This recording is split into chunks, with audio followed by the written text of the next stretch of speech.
ನಮಸ್ಕಾರ ವೀಕ್ಷಕರೇ, ವಿದ್ಯಾ ವಿಶೇಷ ಚಾನಲ್ಗೆ ಸ್ವಾಗತ. ನವರಾತ್ರಿ ಹಬ್ಬವನ್ನ ಎಲ್ಲೆಡೆ ಸಂಭ್ರಮ ಹಾಗೂ ಸಡಗರದಿಂದ ಈಗಾಗಲೇ ಆಚರಣೆ ಮಾಡಲಾಗ್ತಾ ಇದೆ. ಮೊದಲನೆಯ ದಿನ ನಾವು ಶೈಲಪುತ್ರಿ ದೇವಿಯನ್ನ ಹೇಗೆ ಆಚರಣೆ ಮಾಡಬೇಕೆಂದು ನೋಡಿದ್ವು. ಇನ್ನು ಎರಡನೆಯ ದಿನ ಬ್ರಹ್ಮಚಾರಿಣಿ ದೇವಿಯ ಆಚರಣೆಯನ್ನ ನೋಡಿದ್ವಿ. ಇಂದು ಮೂರನೆಯ ದಿನವಾಗಿರುವುದರಿಂದ ದುರ್ಗಾ ಮಾತೆಯ ಪ್ರತಿರೂಪವಾದಂತಹ ಚಂದ್ರಘಂಟಾ ದೇವಿಯ ಪೂಜೆಯನ್ನ ಮಾಡಬೇಕಾಗುತ್ತದೆ.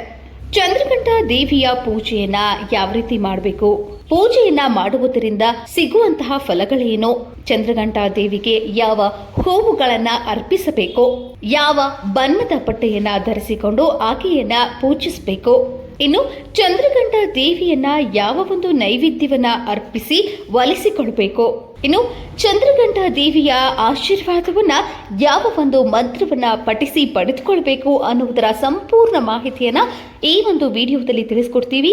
ವಿಡಿಯೋವನ್ನ ಕೊನೆವರೆಗೂ ನೋಡಿ. ನವರಾತ್ರಿ ಹಬ್ಬದ ಮೂರನೇ ದಿನವಾದ ಇಂದು ತಾಯಿ ಜಗನ್ಮಾತೆ ದುರ್ಗಿಯ ಮೂರನೇ ಪ್ರತಿರೂಪವಾದಂತಹ ಚಂದ್ರಘಂಟಾ ದೇವಿಯ ಆರಾಧನೆಯನ್ನ ಮಾಡಲಾಗ್ತದೆ. ಚಂದ್ರಘಂಟಾ ದೇವಿಯು 10 ಕೈಗಳನ್ನ ಹೊಂದಿರ್ತಾಳೆ. ಸಿಂಹ ಆಕೆಯ ವಾಹನವಾಗಿರುತ್ತದೆ. ಚಂದ್ರಘಂಟಾ ದೇವಿಯ ಆರಾಧನೆಯನ್ನ ಮಾಡುವುದರಿಂದ ನಿಮ್ಮ ಮನೆಯಲ್ಲಿ ಸಂಪತ್ತು ಸಮೃದ್ಧಿ ಹೆಚ್ಚಾಗುತ್ತದೆ. ಮನೆಯಲ್ಲಿ ಎಂದಿಗೂ ನಿಮಗೆ ಆಹಾರದ ಕೊರತೆ ಬರುವುದಿಲ್ಲ. ಈ ದೇವಿಯು ಶಾಂತ ಸ್ವರೂಪ ರೀತಿಯಲ್ಲಿ ಇರ್ತಾಳೆ ಮತ್ತು ಈಕೆಯನ್ನ ಆರಾಧಿಸುವುದರಿಂದ ನಿಮಗೆ ಶ್ರೇಯಸ್ಸು ಸಿಗುತ್ತದೆ. ಚಂದ್ರಘಂಟಾ ದೇವಿಯ ಆರಾಧನೆಯಿಂದ ದೇವಿಯು ನಿಮ್ಮನ್ನ ಪ್ರೇತಬಾಧೆಯಿಂದ ಹಾಗೂ ದುಷ್ಟ ಶಕ್ತಿಗಳ ಸಮಸ್ಯೆಗಳಿಂದ ನೀವು ಬಳಲುತ್ತಿದ್ದರೆ ಆಕೆ ನಿಮ್ಮನ್ನ ರಕ್ಷಣೆ ಮಾಡ್ತಾಳೆ.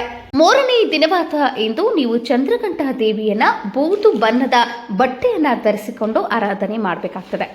ಬೂದು ಬಣ್ಣದ ಬಟ್ಟೆಯನ್ನ ಧರಿಸಿಕೊಂಡು ನೀವು ಆರಾಧನೆ ಮಾಡಿದೆಯಾದಲ್ಲಿ ಈ ಒಂದು ಬಣ್ಣವು ನಿಮ್ಮ ಮನಸ್ಸು ಹಾಗೂ ಭಾವನೆಗಳ ಸಮತೋಲನವನ್ನ ನಿಯಂತ್ರಿಸುವುದರಲ್ಲಿ ನಿಮಗೆ ಸಹಾಯ ಮಾಡ್ತದೆ. ಇದು ಮಣ್ಣಿನ ಬಣ್ಣವಾಗಿರುವುದರಿಂದ ನಮ್ರತೆ ಮತ್ತು ಭೂಮಿಯ ಪಾತ್ರ ಮತ್ತು ಜೀವನ ಶೈಲಿಯನ್ನ ಸೂಚಿಸುತ್ತದೆ. ಮೂರನೆಯ ದಿನದಂದು ನೀವು ಬೂದು ಬಣ್ಣವನ್ನ ಧರಿಸಿ ಒಂದು ವೇಳೆ ತಾಯಿ ದುರ್ಗಿಯ ಪ್ರತಿರೂಪವಾದಂತಹ ಚಂದ್ರಘಂಟಾ ದೇವಿಯನ್ನ ಆರಾಧಿಸಿದ್ದೇ ಆದಲ್ಲಿ ನಿಮ್ಮ ಜೀವನದಲ್ಲಿ ಉತ್ತಮ ಬದಲಾವಣೆಗಳನ್ನ ನೀವು ನೋಡ್ತೀರಾ. ಅಲ್ಲದೆ ನಿಮ್ಮನ್ನ ನೀವು ಹೊಸದಾಗಿ ರೂಪಾಂತರಿಸಿಕೊಳ್ಳಲು ತಾಯಿ ದುರ್ಗಿಯು ನಿಮ್ಮನ್ನ ಆಶೀರ್ವದಿಸ್ತಾಳೆ. ಇನ್ನು ದುರ್ಗೆಯ ಸ್ವರೂಪವಾದಂತಹ ಚಂದ್ರಘಂಟಾ ದೇವಿಯನ್ನ ಯಾವ ಹೂವುಗಳನ್ನ ಅರ್ಪಿಸಿ ಆರಾಧಿಸಬೇಕೆಂದ್ರೆ ಮಲ್ಲಿಗೆ ಹೂವುಗಳನ್ನ ತೆಗೆದುಕೊಂಡು ನೀವು ಆಕೆಯ ಆರಾಧನೆಯನ್ನ ಮಾಡಬೇಕಾಗ್ತದೆ. ಮೂರನೇ ದಿನವಾದ ಇಂದು ನೀವು ತಾಯಿ ಚಂದ್ರಘಂಟಾ ದೇವಿಗೆ ಕೊಬ್ಬರಿಯ ಅನ್ನವನ್ನ ನೈವೇದ್ಯ ಮಾಡಬೇಕು ಅಥವಾ ಮೊಸರನ್ನವನ್ನ ಮಾಡಿದರೂ ತಾಯಿ ನಿಮಗೆ ಆಶೀರ್ವದಿಸ್ತಾಳೆ. ಇನ್ನು ಮೂರನೇ ದಿನವಾದ ಇಂದು ಚಂದ್ರಘಂಟಾ ದೇವಿಯನ್ನ ಶಾಸ್ತ್ರೋಕ್ತವಾಗಿ ವಿಧಿವಿಧಾನದಿಂದ ಪೂಜೆಯನ್ನ ಮಾಡಿದ ನಂತರ ಧೂಪ ದೀಪ ನೈವೇದ್ಯ ಹೂವು ಹಣ್ಣುಗಳನ್ನು ಸಮರ್ಪಿಸಿದ ನಂತರ ಈ ಒಂದು ಮಂತ್ರವನ್ನ ಜಪಿಸಿ ನೀವು ಆಕೆಯ ಅನುಗ್ರಹವನ್ನ ಪಡೆಯಬೇಕಾಗ್ತದೆ. ಈ ಒಂದು ಮಂತ್ರವನ್ನ ನೀವು 9 ಬಾರಿ ಆದರೂ 48 ಬಾರಿ ಆದರೂ ಅಥವಾ 108 ಬಾರಿ ಆದರೂ ನೀವು ಜಪಿಸಿ ಆಕೆಯ ಅನುಗ್ರಹಕ್ಕೆ ಪಾತ್ರರಾಗಬಹುದು.